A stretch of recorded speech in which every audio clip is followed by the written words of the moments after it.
Okay, I was talking about how I wanted clarity and uh, sanity. Um,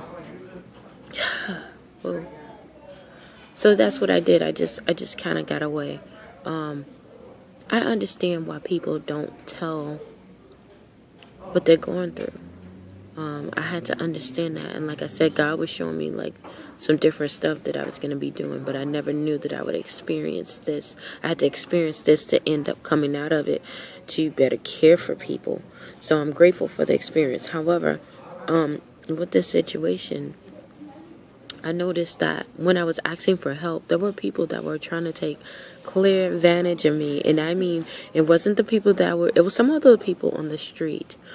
But a lot of those people, um, and a lot of those people were people who were working in public places. And when I say working in public places, I mean they were like CEOs, CFOs.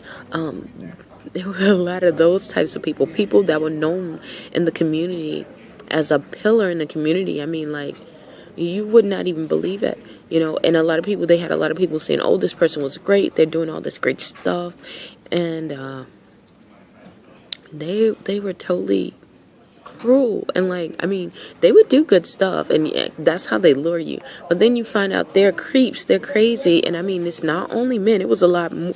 What I saw, they have this whole men thing, but to me, my experience, I did have a lot of men, people who were trying to abuse me and violate me, but there were more women than men. Okay, and that just like took me for a loop. Like, yeah, there were more men than women.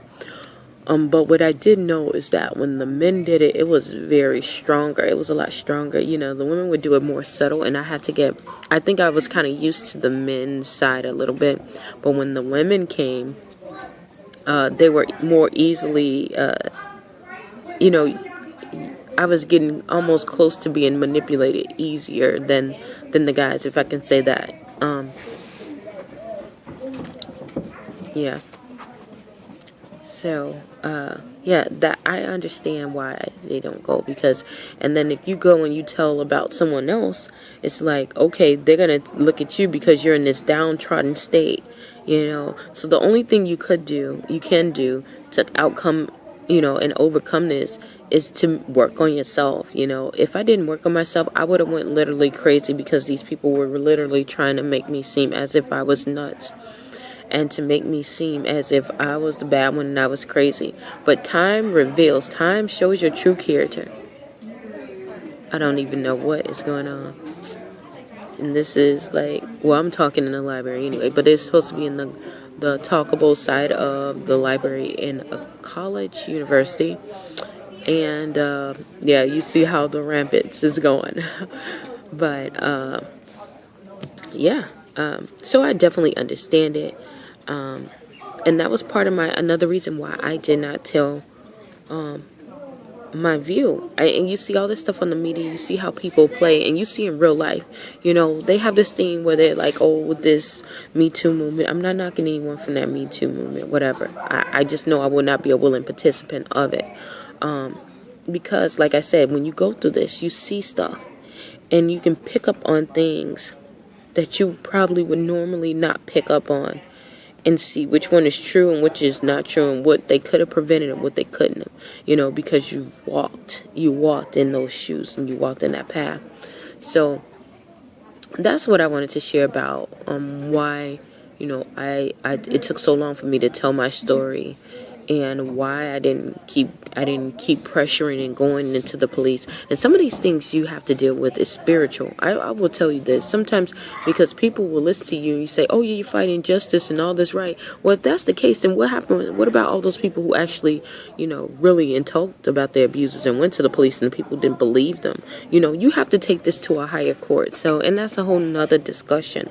But, to get total justice and true justice, you have to take it to the courts of all courts, and it literally is a thing like that. I'm not going to teach anyone that, but that's what I had to do. And by doing that, I had to be the best version of myself. I just had to keep going, and understand that too will pass. You know, what they're saying is one thing, but if you stop and you go on, there's going to be people, first of all, there's going to be people that's going to believe that person, no matter what you say, no matter what you do. So if you keep going, you're going to limit yourself. Like I said, I had to work on being the best Belle that I could possibly be. And that's what I did. And that was my only way of seeing my character, what God has designed me to do, the character that He has placed in me that I didn't know about myself, and that it all was a lie. Okay? That it all was a lie. Not only that, it cut off my circle a lot, but it strengthened my circle. You know, people will say, oh yeah, you lost new friends and I don't want any new friends. No, I gained some good friends, some other people to add in too, but I lost a lot, but it strengthened. When I lost a lot, it strengthened it, because it was more for those other people to reach out and do and grasp and get a hold of me that at a time couldn't, you know, because I was attached to other stuff, you know. So, yeah, that is my view on that, and that is my open testimony on why I did what I did and why I created this channel. That's all a part of it too. So